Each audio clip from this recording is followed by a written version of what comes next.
Assalamualaikum warahmatullahi wabarakatuh. Di dalam memahami bagaimana cara berpikir orang lain, karena tiap manusia mempunyai tolak ukur sendiri-sendiri. Sebagaimana contoh Rasulullah, apa yang dilakukan di dalam hidupnya bukan semata-mata karena hawa nafsunya, akan tetapi semuanya dari Allah. Dan hal itu sudah ditegaskan dalam surat An-Najm. Jadi apa yang dilakukan Rasulullah sudah mendapatkan hidayah dari Allah melalui kolbunya. Tidak ada menurut Rasulullah diakui sedikit pun dari dirinya sendiri. Walaupun orang lain di zaman kafir Quraisy menyangkanya semua yang dilakukan karena hawa nafsunya. Bahkan orang-orang di zaman Quraisy juga menuduhnya sebagai seorang yang majnun atau orang yang gila, gara-gara Rasulullah mempunyai cara berpikir yang semacam itu. Hal yang semacam itu menyebabkan orang-orang kafir Quraisy suka memprovokasi orang lain dan suka memaksakan pikiran kepada orang lain sehingga menimbulkan fitnah bagi orang-orang di zaman Rasulullah. Kalau orang-orang yang hidup di zaman sekarang ini, orang yang suka memaksakan pikiran kepada orang lain adalah ulama yang fasik dan ulama yang bodoh. Ulama yang fasik adalah ulama yang rusak.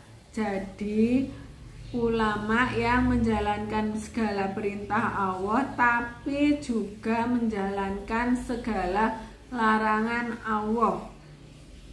Dan kedua adalah ulama yang bodoh, adalah ulama yang suka membuat fatwa sendiri sehingga tidak menggunakan dalil nas yang berupa Al-Quran dan Al-Hadis. Kalau di dalam hukum Islam, ulama yang bodoh yang semacam itu dinyatakan sebagai ulama yang bid'ah. Bid'ah dalam artian sebagai ulama membuat fakta tersendiri tanpa berdasarkan dalil nas dari Al-Quran dan Al-Hadis, sehingga segala apa amal ibadahnya, baik yang bersifat makiyah atau wajib dan sekedar muamalat yang bersifat sunnah, semuanya tertolak di sisi Allah. Kemudian ada contoh lagi tentang masalah suka memaksakan pikiran kepada orang lain, yaitu menyangkut ibadah sunnah yang sifatnya khilafiyah, seperti yang terjadi di tengah masyarakat kita saat menjalankan sholat subuh.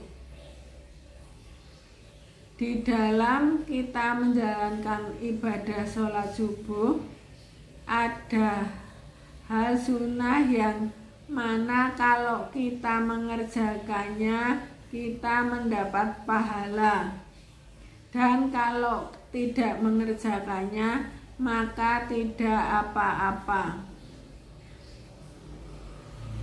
Tapi kadang-kadang hal yang semacam itu dipermasalahkan. Sebagian ulama ada yang memperbolehkan untuk menjalankan ibadah subuh dengan mengerjakan yang sunnah, yaitu membaca doa kunut. Karena ada dasarnya yang diriwayatkan oleh sahabat Rasulullah. Dalam sebuah hadis, barang siapa membaca kunut ketika subuh, maka akan terhindar dari bala berupa ancaman musuh yang mana sewaktu-waktu bisa melenyapkan Rasulullah dan pengikutnya. Kemudian sebagian ulama ada juga yang tidak memperbolehkan doa kunut karena belum menemukan dalil nas yang begitu kuat tentang masalah doa kunut di dalam sholat subuh. Mereka berpedoman membaca doa kunut ketika sholat subuh dianggap bid'ah, sebagaimana yang ditegaskan di dalam surat Al-Isra ayat ketiga. Janganlah kamu mengikuti sesuatu yang tidak berpengetahuan tentangnya. Akhirnya turunlah sebuah hadis Rasulullah bahwasanya perbedaan pendapat itu adalah rahmat,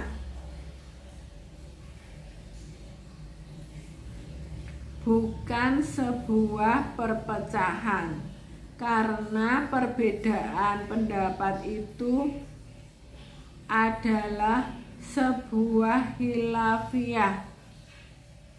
Khilafiyah adalah perbedaan pendapat tentang muamalah yang sifatnya sunnah, bukan amal ibadah yang sifatnya wajib atau makiyah.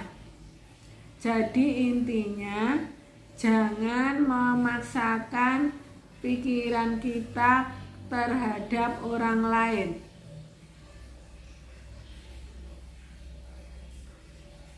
Yang pada hakikatnya kita diperlakukan dengan sifat-sifat Allah. Dalam artian kita ini diperlakukan dengan sifat-sifat Allah adalah segala kata-kata dan gerak-gerik perilaku kita sudah diberikan nur atau cahaya oleh Allah, dan kita ini oleh Allah sudah diberi hidayah, taufik dan inayahnya, sehingga secara otomatis kita diarahkan oleh Allah sesuai dengan dalil nas Al-Quran dan Al-Hadis. Assalamualaikum warahmatullahi wabarakatuh.